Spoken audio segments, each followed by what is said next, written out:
कुंती ने आशीर्वाद के काम करने के तरीके को विस्तार से समझाया। देवताओं को बुलाकर मैं संतान उत्पन्न कर सकती हूँ जो उनके दिव्य गुणों के साथ जन्मेगी। इसका मतलब है कि मैं बिना पारंपरिक गर्भ धारण के मजबूत और पुण्यवान उत्तराधिकारी ला सकती हूँ। उन्होंने समझाया कि यह दिव्य उपहार उन्हें उत्तराधिकारी प्राप्त करने और हस्तिनापुर की समस्याओं को हल करने में मदद करेगा। कुंती के आशीर्वाद के बारे में सुनकर पांडु को गहरी राहत और खुशी मिली। ये अत्यंत खुशी की बात है कुंती, उन्होंने कहा, उनके दिल में आभार से भरे हुए। इस आशीर्वाद के साथ हम सुनिश्चित कर सकते हैं कि हस्तिनापुर की वंश परंपरा बनी रहे और हमारा राज्य मजबूत और समृद्ध रहे। पांडु ने महसूस किया कि यह दिव्य उपहार उनकी समस्याओं का समाधान करेगा और कुरु वंश के भविष्य को सुरक्षित करेगा।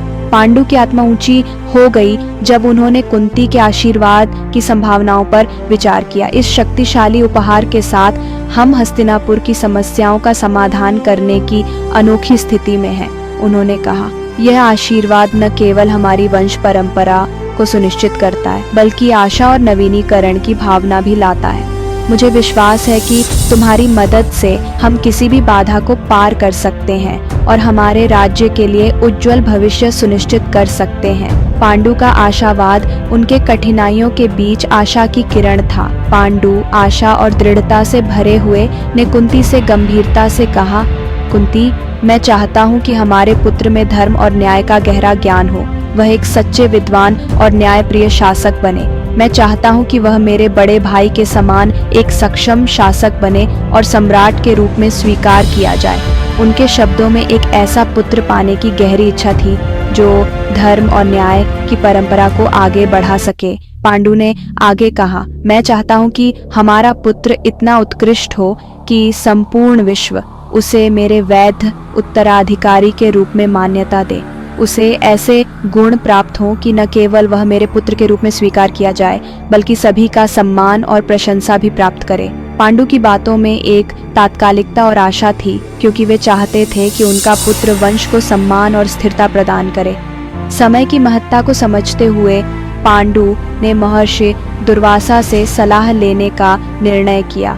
मैं महर्षि की सलाह लूंगा कि किस समय संतान उत्पन्न करना शुभ रहेगा। पांडु ने कुंती से कहा, उनकी मार्गदर्शना से हम सही समय पर दिव्य आशीर्वाद प्राप्त करने के लिए तैयार होंगे और एक उत्कृष्ट पुत्र प्राप्त करेंगे। पांडु की महर्षि की सलाह पर भरोसा करने की दृढ़ता ने उनके संतान के भविष्य की महानता की प्रतिबद्धता को दर्शाया। पांडु की महर्षि दुर्वासा की सलाह मानने की दृढ़ता ने उन्हें संतान के गर्भधारण की सही योजना बनाने की दिशा में प्रेरित किया। हम महर्षि की सलाह के अनुसार सही समय का इंतजार करेंगे, पांडु ने कुंती को आश्वस्त किया। इससे हम अपने पुत्र को दिव्य गुणों से संपन्न बनाने और उसे मेरे वैध उत्तराधिकारी के रूप में स्वीकार कराने के अवसर को अधिकतम करेंगे।